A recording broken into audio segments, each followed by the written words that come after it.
¿Qué tal? Los saludo nuevamente con gusto. Mi nombre es Israel Rivas Bastidas y bueno, soy vocero del Movimiento Nacional por la Salud Papás de Niños con Cáncer. Y mire usted, esta vez, en esta ocasión, quiero dedicar esta videocolumna a dos personas muy importantes en mi vida. Primero, a la memoria de Sinar Corzo, amigo, defensor de derechos humanos y periodista chiapaneco. Y también a la memoria de un gran ser humano, de Adrián Roberto Rivas Alcalá, humanista, médico, inmunólogo, científico, amigo y padre.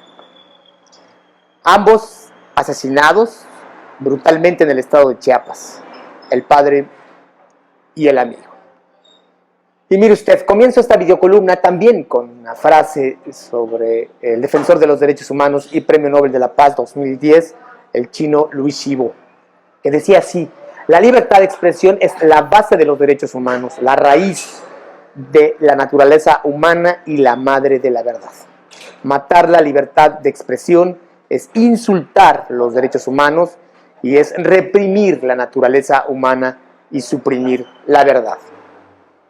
Y es que, mire usted, en México el ejercicio del periodismo o de la defensoría de los derechos humanos es un oficio de alto riesgo.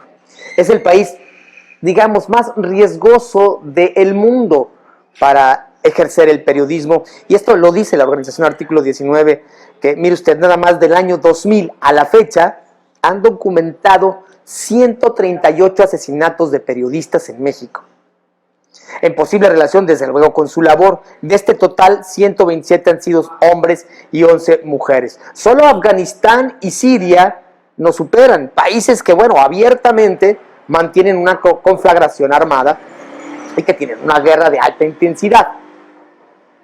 Ahora mire usted esta cifra: durante lo que va de este mandato, es decir, de diciembre del 2018 a la fecha, han sido asesinados más de 40 periodistas en todo el país.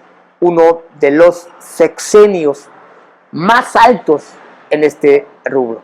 El tema de los defensores de derechos humanos no es distinto. Tan solo en lo que va del sexenio, más de 45 personas que eran activistas fueron asesinadas.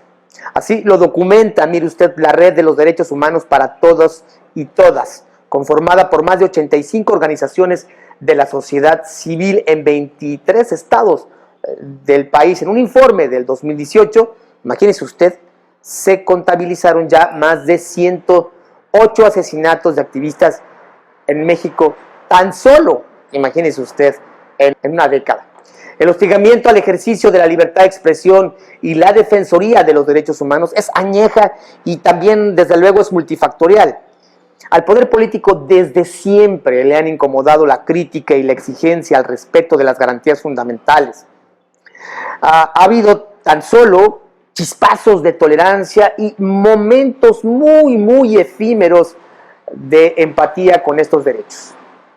Les puedo asegurar que en carne propia mi familia y yo vivimos el asesinato de mi padre y desde luego también las posteriores amenazas y persecuciones por uno de los regímenes más sanguinarios y autoritarios que hemos tenido, el de Salinas de Gortari y particularmente el del exgobernador del estado de Chiapas, José Patrocinio González Garrido. Sé de la impotencia que se siente que mediante el uso y el abuso del poder político le arrebaten la vida a un ser querido. Sé del terrible temor que se siente cuando te amenazan y te dicen que el siguiente eres tú y toda tu familia. Sé de la impotencia y del coraje que se siente cuando estos crímenes quedan en total impunidad. Sé del sentimiento de orfandad, desolación y desconfianza que queda después de sufrir un crimen de Estado. Del terrible terror de no sentirse seguro en ninguna parte. Lo sé muy bien. Pero, mire usted, también aprendí a distinguir a los demagogos, sicarios del mal, que dicen que te harán justicia y solo te engañan. Aprendimos todos a vivir con el dolor, pero también aprendimos todos a reinventarnos pese a nada. Hoy no estamos mejor, por el contrario, con un gobierno encabezado por un hombre que como nunca ejerce una doble moral. pero sobre todo desde la máxima tribuna del país demerita constantemente a periodistas y defensores de derechos humanos. Andrés Manuel López Obrador presume de ser un liberal y progresista y dice estar a favor de la libertad de expresión, pero tras su demagógico discurso se esconde el más ruin y autoritario gobernante que hemos tenido.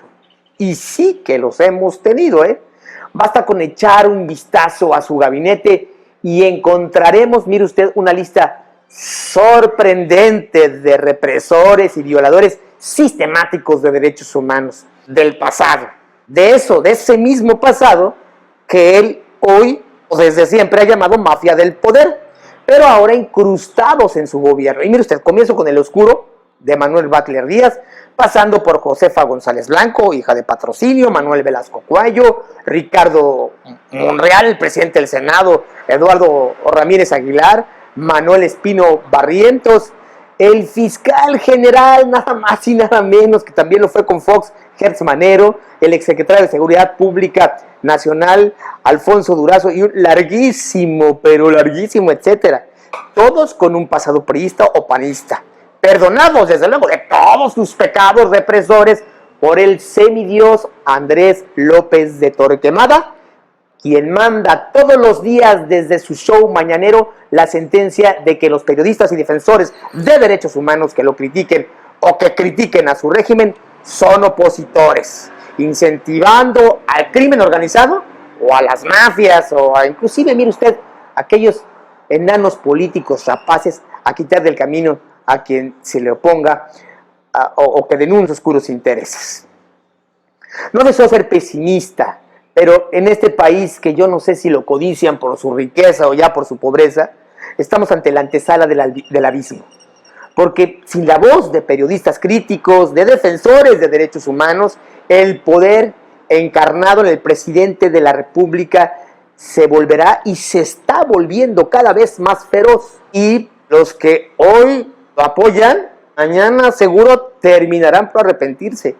Y a propósito de ello, termino esta columna, mire usted, con un fragmento de la poesía de este pastor luterano, poeta alemán y militante de la resistencia, Martin Niemöller, quien escribiera estas palabras justo antes del ascenso del nazismo en la terrible y dolorosa Alemania de la Segunda Guerra Mundial, que dice así: cuando los nazis vinieron a llevarse a los comunistas, guardé silencio, ya que yo no era comunista.